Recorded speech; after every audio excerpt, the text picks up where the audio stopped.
Malam itu, langit di atas lereng Gunung Lawu tampak pekat, hanya diselingi cahaya tipis bulan sabit yang menggantung di balik awan tipis.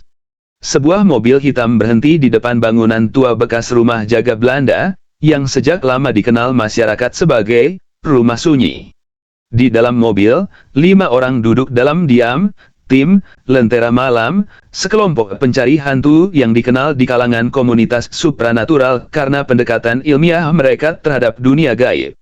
Raka, sang ketua tim, mantan jurnalis kriminal yang kini lebih suka memburu kisah mistis daripada berita politik. Di sebelahnya duduk Sinta, psikolog muda yang bertugas membaca ekspresi dan reaksi emosional para saksi. Di kursi belakang ada Danu, teknisi alat pendeteksi elektromagnetik, Raffi, juru kamera, dan Naya, mahasiswa antropologi yang selalu membawa buku catatan lapangan dan kamera analog. Bangunan itu berdiri sunyi, sebagian atapnya runtuh, dan dindingnya tertutup lumut tebal. Menurut warga, rumah itu ditinggalkan sejak 1949, setelah seorang keluarga Belanda terakhir yang menempatinya hilang tanpa jejak. Banyak yang mengaku mendengar langkah kaki di malam hari, suara perempuan menangis, atau bau anyir darah yang muncul tiba-tiba dari kamar utama. Alatnya udah aktif semua, ujar Danu sambil menatap layar kecil yang menampilkan grafik energi elektromagnetik. Levelnya stabil, tapi, ini aneh, sinyalnya naik turun seperti ada sesuatu yang bergerak. Mereka masuk ke rumah itu perlahan. Lantai kayu berderit di setiap langkah. Raffi menyalakan kamera inframerah. Dalam layar, bayangan kabur tampak melintas cepat di ujung koridor. Ada sesuatu di situ, bisik Naya sambil menunjuk layar. Mereka mendekat, hanya menemukan sebuah cermin besar yang retak di tengahnya. Sinta mendekat, menatap bayangan dirinya yang terbelah dua oleh retakan cermin. Konon, benda yang menyimpan pantulan bisa menahan energi manusia yang meninggal mendadak, ujarnya pelan. Raka mengangguk. Ia mendekatkan mikrofon perekam suara, menyalakan mode EVP, Electronic Voice Phenomenon. Beberapa detik hening berlalu sebelum terdengar suara lirih, seperti bisikan dari dalam logam. Jangan ganggu. Mereka semua terpaku. Raffi menatap layar kameranya, dan mendadak suhu ruangan turun drastis. Nafas mereka terlihat dalam uap dingin. Dari arah tangga, langkah kaki terdengar perlahan, satu persatu, menuruni anak tangga yang berdebu. Danu menyorotkan lampu senter ke arah tangga, kosong. Tapi di layar inframerah, ada sosok samar bergaun putih, berdiri menghadap ke mereka. Wajahnya tak jelas, hanya kabut keabu-abuan yang bergerak seperti asap. Sinta mencoba berbicara dengan tenang. Kami tidak bermaksud mengganggu. Kami hanya ingin tahu, kenapa kamu masih di sini? Tak ada jawaban. Tapi suhu ruangan makin dingin. Raka merasakan tekanan di dadanya, seperti udara ditarik keluar. Lalu tiba-tiba, pintu kamar utama di ujung lorong terbanting terbuka sendiri. Mereka berlari ke arah suara itu. Di dalam kamar, semua dinding tertulis nama yang sama berulang-ulang dengan arang, Clara. Naya membuka catatan lapangannya. Clara van Dijk, anak perempuan keluarga Belanda yang hilang di rumah ini tahun 1949, katanya. Ia dikabarkan tewas karena bersembunyi saat terjadi penyerangan, tapi jasadnya tak pernah ditemukan. Sinta merasakan sensasi berat di pundaknya, seperti seseorang berdiri tepat di belakangnya. Raffi mengarahkan kamera, dan pada layar terlihat jelas, seorang gadis kecil bergaun putih lusuh, duduk di lantai sambil memeluk boneka rusak. Wajahnya pucat, matanya kosong. Clara, bisik Sinta. Gadis itu menatap ke kamera, lalu tersenyum perlahan, senyum yang terlalu lebar untuk wajah sekecil itu. Seketika lampu-lampu senter berkedip, dan semua alat elektronik mati bersamaan.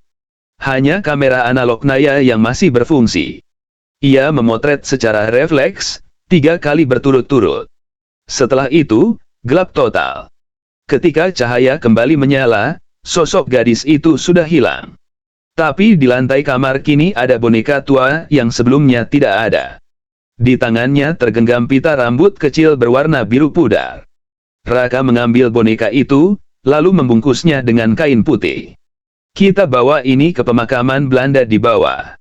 Kalau ini benar milik Clara, mungkin dia belum tenang karena belum pulang, katanya. Perjalanan turun terasa panjang dan senyap. Saat mereka tiba di pemakaman kecil di kaki bukit, Raka meletakkan boneka itu di salah satu nisan berlumut bertuliskan nama, Clara van Dijk, 1937-1949.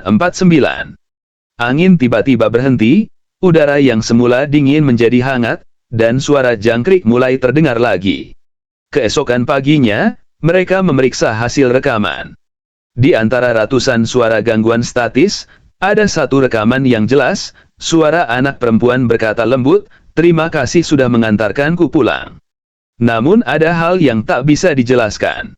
Foto terakhir yang diambil Naya menampilkan 5 anggota tim berdiri di depan rumah, dan di tengah-tengah mereka, ada sosok gadis kecil bergaun putih, tersenyum dengan pita biru di rambutnya. Sejak malam itu, tim Lentera Malam menjadi bahan pembicaraan di kalangan pemerhati fenomena supranatural. Video dokumentasi dari rumah sunyi tersebar di forum-forum daring, dan banyak yang menganggap rekaman itu sebagai bukti paling autentik penampakan arwah di Indonesia. Namun di balik sorotan publik itu, para anggota tim justru mulai mengalami hal-hal aneh di kehidupan sehari-hari. Raka, sang ketua, sering terbangun di tengah malam karena mendengar langkah kaki kecil di ruang tamunya. Ia mengira itu halusinasi akibat stres, hingga suatu pagi menemukan pita rambut biru tergeletak di atas meja, identik dengan yang dimiliki sosok Clara. Di sisi lain, Sinta mulai bermimpi berulang tentang gadis kecil yang memintanya menemukan rumah yang lain. Mimpi itu terlalu nyata, bahkan aroma debu dan kayu tua masih tercium setiap kali ia terbangun. Raffi, yang menyimpan kamera dengan hasil foto Clara, melaporkan gangguan teknis misterius. File videonya tiba-tiba rusak, dan saat diputar, muncul suara nyanyian anak-anak Belanda dengan kualitas rekaman kuno. Ia mencoba menghapus file itu, tapi setiap kali menyalakan laptop, folder berisi video tersebut selalu muncul kembali dengan nama baru, Clara_Looking_Home. Mereka memutuskan untuk bertemu kembali di Basecamp, sebuah rumah sederhana di pinggiran Yogyakarta yang juga berfungsi sebagai studio dokumentasi. Malam itu, suasana tegang. Naya datang membawa catatan hasil penelitian tambahan yang ia temukan di arsip kolonial Belanda. Ia membuka map lusuh berisi potongan surat dan foto tua. "Ini menarik," katanya dengan nada rendah. Clara bukan satu-satunya anak Belanda yang hilang di masa itu. Ada 7 anak yang disebut menghilang di berbagai tempat di Jawa, tapi semua keluarganya berasal dari satu komunitas kecil di Surabaya, komunitas yang punya rumah-rumah serupa dengan arsitektur rumah sunyi. Raka menatapnya dengan alis berkerut. "Kau pikir ada keterkaitan antar rumah-rumah itu?" Naya mengangguk. "Ada pola. Setiap rumah dibangun dengan rancangan identik, satu lorong utama, satu kamar di ujung yang selalu terkunci, dan satu cermin besar di ruang tengah. Dan setiap lokasi itu sekarang dianggap angker oleh warga sekitar." Danu, yang sejak tadi memantau alat pendeteksi energi, tiba-tiba menegakkan tubuhnya. "Sinyal naik lagi," ujarnya. "Tapi kita nggak lagi di lapangan." Ia menatap layar, indikator elektromagnetik melonjak tanpa sebab. Seolah ada sesuatu di ruangan ini. Lampu di Basecamp mendadak meredup. Raffi spontan menyalakan kamera inframerah. Dalam layar tampak siluet kecil berdiri di pojok ruangan, menatap mereka. "Itu bukan pantulan," katanya dengan suara gemetar. Sinta menutup mulutnya, pita rambut biru kini tergantung di gagang pintu. Gema tawa anak kecil terdengar lirih, diikuti bunyi benda jatuh. Kamera menyorot ke arah meja, foto tua Clara kini terbakar di pinggirannya, padahal tak ada api di sana. Mereka panik, tapi Sinta mencoba menenangkan diri. "Dia nggak jahat," katanya pelan. "Dia cuma minta tolong." Naya membalik catatannya lagi, membaca dengan cepat. Surat terakhir dari ayah Clara menyebutkan bahwa anak-anak itu dijadikan subjek eksperimen spiritual oleh kelompok okultis Belanda pada masa perang. Mereka percaya bisa memanggil kembali jiwa yang mati melalui cermin. Kalau benar begitu, setiap rumah itu mungkin adalah pintu. Raka berdiri dan menatap semua anggota tim. Berarti kita harus menemukan rumah-rumah lain itu sebelum seseorang, atau sesuatu, keluar dari sana. Malam berikutnya mereka menuju lokasi kedua, di sebuah perkebunan teh tua di Jawa Barat. Rumah itu tampak lebih utuh, tapi hawa dingin menyelimuti udara bahkan sebelum mereka masuk. Di dinding depan tertulis tanggal 1948, sama seperti tahun terakhir Clara hidup. Begitu melangkah ke dalam, Danu segera merasakan lonjakan energi. Alatnya berbunyi nyaring. Ini lebih kuat dari rumah sunyi, katanya. Raffi menyiapkan kamera. Dalam sorotan inframerah, cermin besar di ruang tengah bergetar halus seolah ada yang mengetuk dari dalam. "Clara," panggil Sinta dengan hati-hati. Tapi suara yang menjawab bukan suara anak kecil. Suara berat dan dalam, dengan aksen asing. Clara bukan satu-satunya yang terjebak. Cermin itu bergetar makin keras. Permukaannya berubah seperti air hitam beriak. Dari dalamnya muncul tangan pucat, panjang, dengan kuku tajam seperti belati. Semua terpaku, Raka menjerit, "Matikan lampunya." Tapi sudah terlambat. Sesuatu melompat keluar dari cermin, sosok tinggi dengan wajah kabur dan mata merah menyala. Ruangan mendadak kacau. Danu menjatuhkan alatnya, Raffi kehilangan fokus kamera, dan Naya berusaha menutup cermin dengan kain putih. Sinta berteriak membaca doa pelindung yang ia hafal dari ritual Jawa kuno.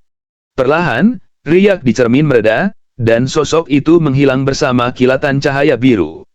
Hening. Hanya bunyi detak jam yang tersisa. Namun di tengah lantai, kini tergeletak foto keluarga Belanda lain, tak pernah mereka lihat sebelumnya.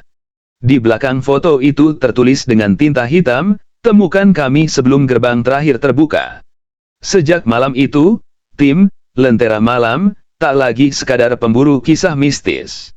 Mereka menjadi pelacak jejak 7 rumah terkutuk yang tersebar di seluruh Nusantara. Setiap rumah menyimpan satu jiwa anak yang belum tenang, dan setiap cermin menjadi kunci menuju sesuatu yang jauh lebih gelap dari sekadar arwah penasaran.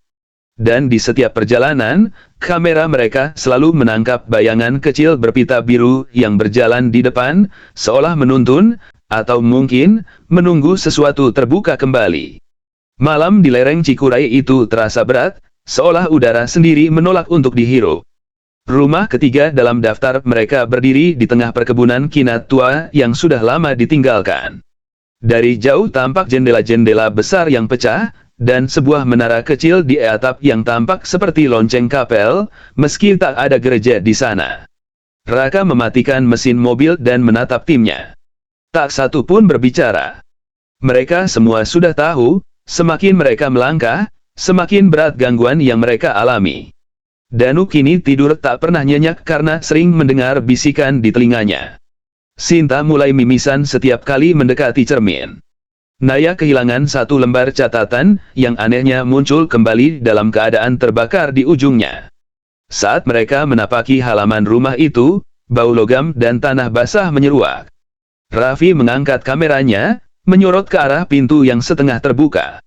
Di sisi pintu, tergantung sebuah papan nama berkarat bertuliskan Huis der Kinderen 1947. Rumah anak-anak, gumam Naya. Ini, seperti panti asuhan. Mereka melangkah masuk. Ruangan utama luas, dindingnya penuh dengan gambar tangan kecil, seperti coretan anak-anak di cat putih yang kini mengelupas. Tapi sesuatu membuat mereka berhenti. Di antara ratusan cap tangan itu, ada 7 cap yang dibuat dengan warna merah tua, seperti darah. Sinta menatapnya lekat-lekat. 7 anak, bisiknya. Danu mengeluarkan alat pendeteksi EMF, jarumnya langsung bergetar hebat. Ada sesuatu yang sangat kuat di sini, katanya. Seolah mereka semua berkumpul di satu titik. Raka memeriksa lorong di sisi kanan ruangan. Temboknya dipenuhi foto-foto anak-anak Belanda dengan tulisan tangan di bawahnya, nama, umur, dan tanggal hilang. Semua tanggal antara 1947 dan 1949. Di ujung lorong, sebuah pintu kayu tebal berdiri tertutup rapat. Pintu itu berbeda dari yang lain, karena ada bekas paku besar membentuk simbol bulat dengan garis vertikal di tengahnya. Simbol aliran teosofis, ujar Naya cepat. Mereka percaya bisa menghubungkan dunia roh dan fisik lewat frekuensi bunyi dan cermin. Sinta merasakan tekanan di kepalanya. Aku dengar sesuatu, katanya pelan. Ada suara dari balik pintu itu.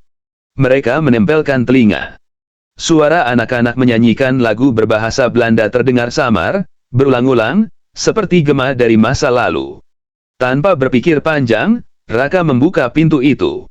Ruangan di dalamnya gelap total, kecuali satu cahaya dari lentera minyak di tengah. Di sekelilingnya, 7 cermin berdiri melingkar, masing-masing menampilkan pantulan kapur yang tampak hidup. Di lantai, lingkaran kapur dengan simbol aneh masih terlihat. Raffi menyalakan kamera. Ini seperti tempat ritual, katanya pelan. Danu melangkah maju, memeriksa salah satu cermin. Ini bukan kaca biasa. Energinya berdenyut, aku bisa rasakan. Tiba-tiba, permukaan cermin bergetar hebat. Dari dalamnya muncul bayangan anak-anak, pucat, tanpa suara, menatap keluar dengan tatapan kosong. Salah satu di antara mereka, gadis kecil berpita biru, muncul di cermin paling tengah. Clara. Kalian sudah datang, katanya lirih. Tapi mereka belum pergi. Raka menelan ludah.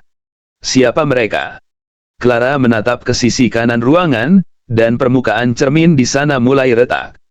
Dari balik retakan itu muncul tangan-tangan besar berwarna hitam pekat, mencengkeram sisi kaca. Wajah-wajah kabur muncul satu persatu, mata merah menyala. Sinta berteriak, itu bukan roh anak-anak. Clara mengangguk. Itu penjaga gerbang. Mereka yang menciptakan kami agar tetap di sini. Cermin-cermin bergetar lebih keras. Udara di ruangan menjadi dingin menggigit. Semua alat elektronik mati bersamaan, kecuali kamera Raffi yang terus merekam meski layar bergetar. Dalam sorotan inframerah, tampak bayangan hitam layang di langit-langit, membentuk lingkaran di atas kepala mereka. Naya membaca cepat catatan di tangannya. Ritualnya bisa ditutup kalau kita memecahkan semua cermin secara bersamaan, karena setiap cermin adalah saluran. Tanpa menunggu perintah, Raka mengambil linggis tua di sudut ruangan dan menghantam cermin pertama. Suara pecahan kaca menggema, tapi bayangan di dalamnya menjerit seperti manusia sekarat. Danu menendang cermin kedua, Sinta memecahkan yang ketiga. Setiap kali kaca hancur, angin berhembus kencang seolah rumah itu mengeluarkan napas panjang. Saat mereka sampai pada cermin terakhir, Clara menatap mereka dari baliknya. Kalau ini dipecahkan, katanya lembut, aku tidak akan bisa bicara lagi. Sinta menatapnya dengan mata berkaca-kaca. Kamu akan bebas, Clara. Clara tersenyum. Terima kasih. Raka menghantam cermin itu sekuat tenaga. Cahaya biru menyilaukan memenuhi ruangan, suara gemuruh seperti badai terdengar, dan sekejap kemudian, hening. Ketika debu mereda, semua cermin sudah menjadi serpihan kecil di lantai. Lentera minyak padam, tapi sinar bulan menembus atap yang bocor, menyinari lingkaran di tengah. Tak ada bayangan, tak ada sosok. Hanya boneka tua tergeletak di sana, pita biru di rambutnya kini memudar menjadi putih pucat. Mereka meninggalkan rumah itu dengan langkah berat. Namun saat Raffi meninjau hasil rekaman di mobil, layar menunjukkan sesuatu yang tak mereka lihat di tempat kejadian. Dalam rekaman terakhir sebelum cermin pecah, 7 anak berdiri melingkar sambil bergandengan tangan, tersenyum ke arah kamera. Di belakang mereka, sosok tinggi berjas hitam berdiri memegang buku tua dengan tulisan Belanda di sampulnya, Het Zevende Huis Rumah ke-7. Naya menatap tulisan itu lama. Berarti masih ada satu lagi, katanya pelan. Raka menatap keluar jendela mobil, ke arah lembah yang diselimuti kabut. Dan kalau rumah ke-7 itu benar-benar ada, ujarnya, mungkin bukan kita yang akan menemukannya duluan. Di kejauhan, di antara pepohonan yang bergoyang, cahaya kecil berwarna biru menari perlahan, seperti seseorang sedang memanggil mereka untuk datang kembali. Kabut di lereng Dieng malam itu begitu tebal hingga lampu mobil tim Lentera Malam hanya mampu menembus beberapa meter ke depan. Rumah keempat yang mereka cari konon berada di desa terpencil bernama Pagerasi, desa yang tidak muncul di peta manapun, hanya disebut dalam laporan kolonial tua yang ditemukan Naya di Arsip Nasional. Rumah itu disebut Huis der Stilte, rumah keheningan. Menurut catatan Belanda tahun 1948, bangunan itu pernah menjadi tempat penelitian suara bawah sadar. Namun, penduduk desa bercerita lain, setiap kali malam hari tiba, dari rumah itu terdengar suara tangisan yang bisa membuat ayam berhenti berkokok dan anjing-anjing lari ke hutan. Begitu tiba di tepi desa, Raka turun lebih dulu. "Kita jalan kaki dari sini," katanya. "Mobil nggak bisa lewat jalur ini." Mereka berjalan menembus kabut, membawa perlengkapan perekam, kamera, dan alat elektromagnetik. Dari jauh, tampak bayangan bangunan besar dengan atap runcing, berdiri di tengah hamparan ladang kentang yang basah. Danu memperhatikan alatnya. Sinyal EMF-nya naik, tapi ada gangguan lain. Seperti frekuensi suara yang nggak bisa ditangkap telinga manusia. Sinta berhenti melangkah. "Aku dengar sesuatu." Yang lain ikut diam. Dari arah rumah itu, samar terdengar suara melodi lembut, seperti nyanyian anak-anak dalam paduan suara gereja. Semakin mereka mendekat, suara itu berubah, dari nyanyian menjadi isakan pelan, lalu menjadi jeritan yang terpotong. Begitu mereka masuk, pintu menutup sendiri di belakang. Dinding rumah dipenuhi simbol lingkaran dan garis spiral yang dilukis dengan cat perak. Di tengah ruangan berdiri gramofon tua yang berputar pelan, jarumnya bergerak sendiri tanpa piringan. Naya membuka catatannya. "Ini eksperimen resonansi spiritual. Mereka percaya bahwa arwah bisa dikurung dalam gelombang suara." Raffi mulai merekam. Dalam layar kameranya, di balik kabut tipis di ruangan itu, muncul kilatan bayangan. Anak-anak berdiri berbaris seperti sedang menyanyi, tapi tidak bersuara. Hanya gerakan bibir mereka yang sinkron dengan melodi yang entah dari mana. Tiba-tiba gramofon berhenti berputar, lalu dari corongnya terdengar suara perempuan, lembut, beraksen Belanda. "Suara adalah jiwa. Pecahkan suaraku, maka mereka akan bebas." Sinta menatap gramofon itu dengan tegang. "Dia tahu kita di sini." Raka mengambil alat perekam suara dan menyalakannya. "Siapa kamu?" tanyanya ke arah gramofon. Suara dari dalam corong menjawab, kali ini dengan nada berat, "Aku yang menjaga. Jangan buka rumah kelima." Lampu senter tiba-tiba berkedip. Dari atas langit-langit, muncul bayangan tinggi berwajah hitam pekat, seperti kabut padat yang mengambil bentuk manusia. Wajahnya tanpa mata, hanya lubang besar tempat suara bergema keluar seperti dengungan radio rusak. Danu berteriak, "Itu sumber frekuensi gangguan." Raka menarik semua orang mundur, tapi bayangan itu bergerak cepat. Suara-suara di seluruh ruangan mulai memekakkan telinga, tawa anak-anak, jeritan perempuan, bisikan dalam bahasa Belanda yang bercampur doa Latin. Naya berjongkok menutupi telinganya, tapi suaranya justru semakin jelas di dalam kepala mereka, bukan di udara. Clara tidak boleh bicara lagi. Sinta, dengan darah menetes dari hidungnya, menjerit balik, "Kau bukan penjaga. Kau penjara mereka." Ia meraih gramofon dan menghantamkannya ke lantai. Benda itu pecah, dan dari retakannya keluar gelombang cahaya yang membuat seluruh ruangan bergetar. Bayangan hitam itu berteriak keras, sebelum menghilang seperti asap tersedot ke dalam dinding. Semua terdiam. Hanya suara napas mereka yang tersisa. Namun di tengah puing gramofon yang pecah, ada piringan hitam kuno yang masih utuh. Di labelnya tertulis dengan tinta merah, "Liet van de laatste kind lagu anak terakhir." Raffi memotret piringan itu. Tapi begitu kilatan kamera menyala, ia terpaku. Dalam hasil foto digital, tampak 6 anak berdiri di belakang mereka, semuanya menatap lurus ke kamera. Dan di antara mereka, Clara tampak lagi, kali ini tak tersenyum. Matanya hitam penuh, dan di dadanya tertulis angka 5 dengan darah. Mereka memutuskan untuk segera pergi dari rumah itu. Namun saat keluar, kabut di luar semakin tebal. Desa Pagerasi yang tadi mereka lewati kini lenyap. Jalan kembali ke mobil tak ada.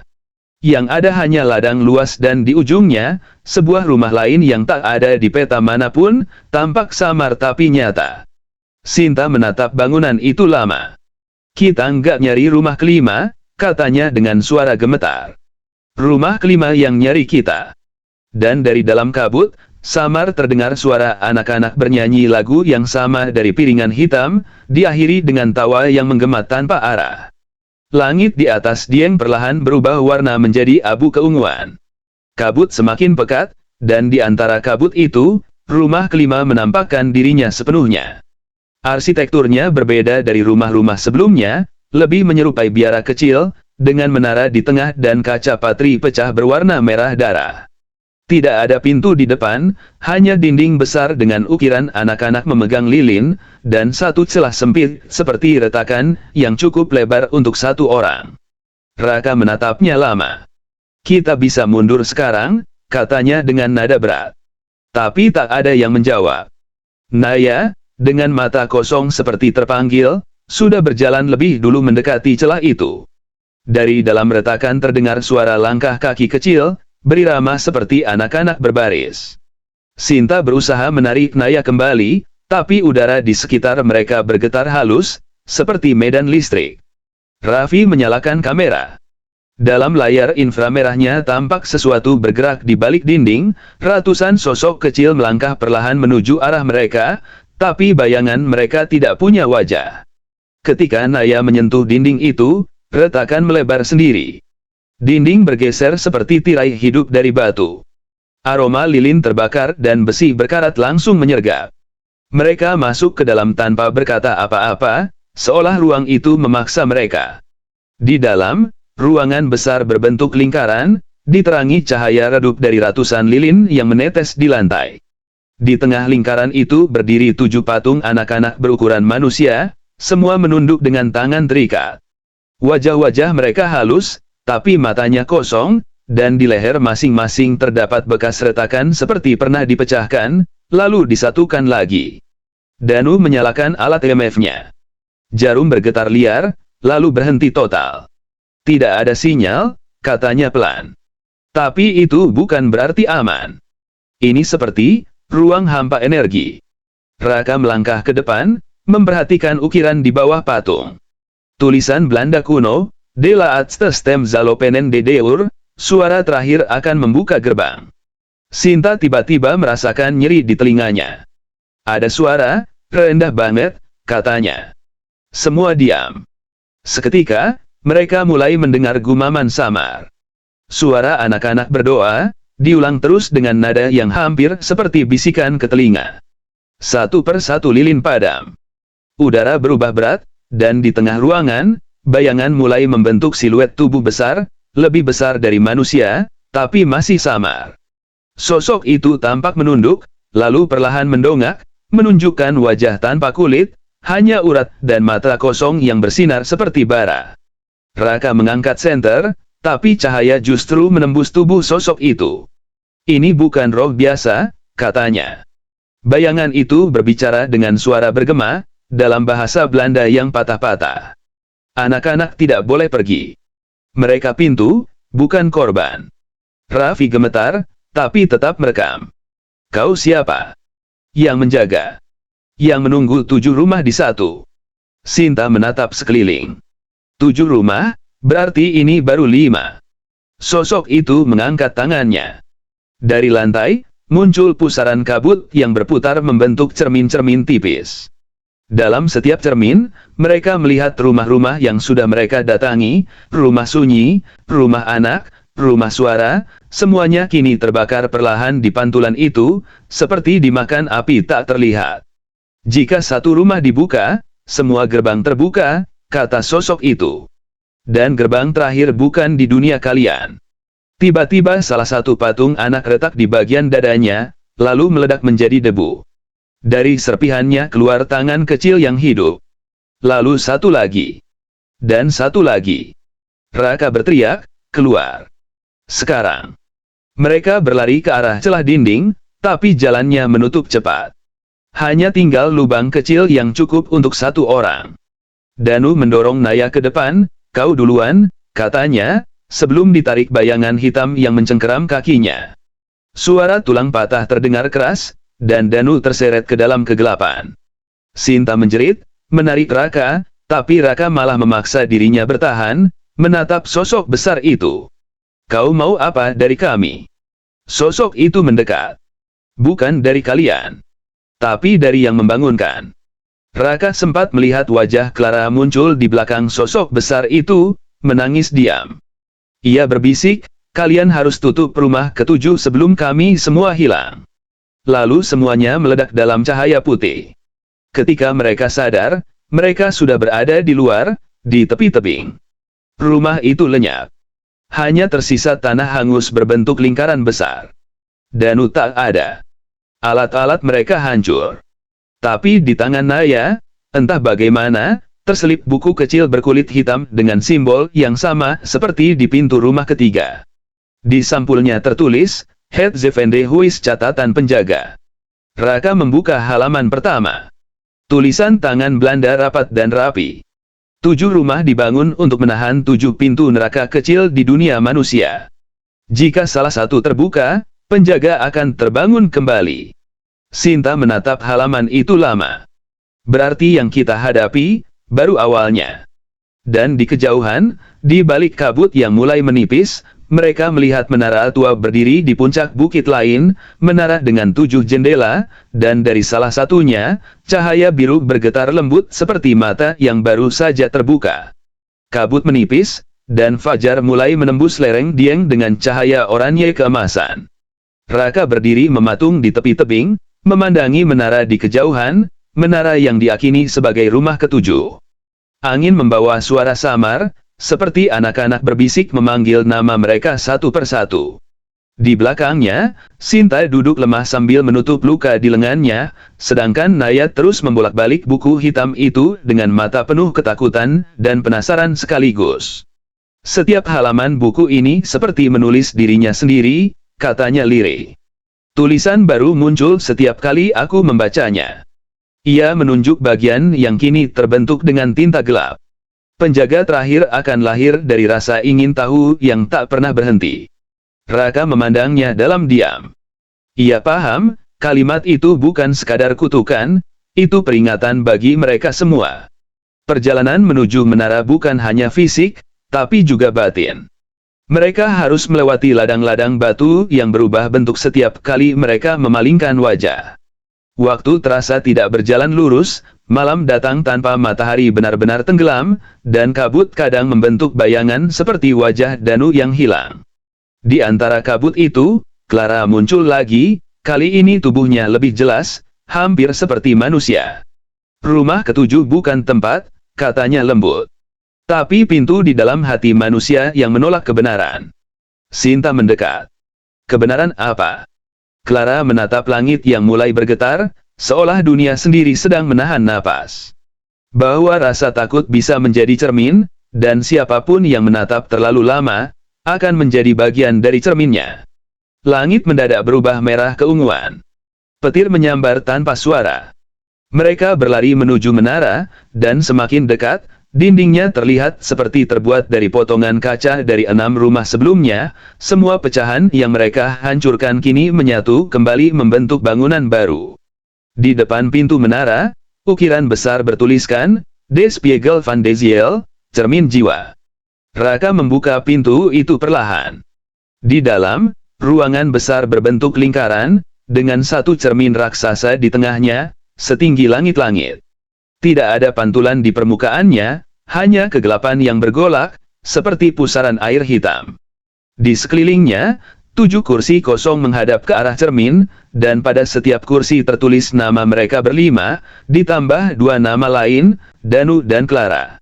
Suara bergema dari cermin, bukan dari satu mulut, tapi dari banyak, anak-anak, perempuan, laki-laki, bahkan suara mereka sendiri. "Setiap generasi akan datang untuk membuka kami. Setiap manusia akan menatap kegelapan dan menyebutnya misteri." Naya menangis.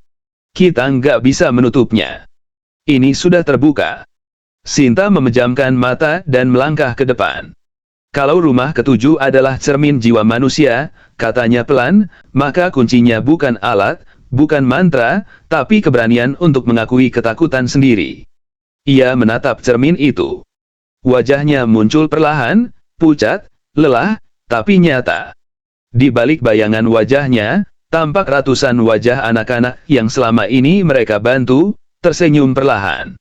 Raka mendekat, lalu meletakkan tangannya di pundak Sinta. Kalau memang ini caranya, katanya, kita akhiri dengan sadar. Mereka berdiri bersama di depan cermin. Cahaya biru menyala dari permukaan kaca, menyilaukan, lalu berubah menjadi putih murni. Bayangan mereka memudar satu persatu, tapi suara anak-anak di dalam cermin berubah menjadi tawa ringan, tawa yang menenangkan, bukan lagi jeritan. Ketika cahaya itu mereda, menara menghilang. Di tempatnya, hanya tersisa hamparan rumput hijau dan batu nisan kecil tanpa nama. Di atasnya tertulis kalimat sederhana dalam bahasa Belanda, "We naar duister niskij, moet licht in zichzelf vinden." Siapa yang menatap kegelapan, harus menemukan cahaya di dalam dirinya. Bertahun-tahun kemudian, seorang pendaki menemukan kamera rusak di daerah itu. Dalam rekaman terakhirnya, tampak 3 orang berdiri di bawah cahaya biru, tersenyum damai, sementara suara anak kecil berbisik lembut, "Terima kasih, karena kalian memilih menutup, bukan menaklukkan." Pesan moral dari perjalanan mereka menjadi legenda di kalangan para pemburu misteri, bahwa tidak semua kegelapan harus dilawan, beberapa hanya perlu diterima agar tidak menelan kita. Karena terkadang, yang paling menyeramkan bukanlah hantu di luar sana, melainkan bayangan dari ketakutan yang kita ciptakan sendiri. Dan hanya dengan keberanian untuk mengenali sisi gelap dalam diri, manusia bisa benar-benar menemukan arti cahaya.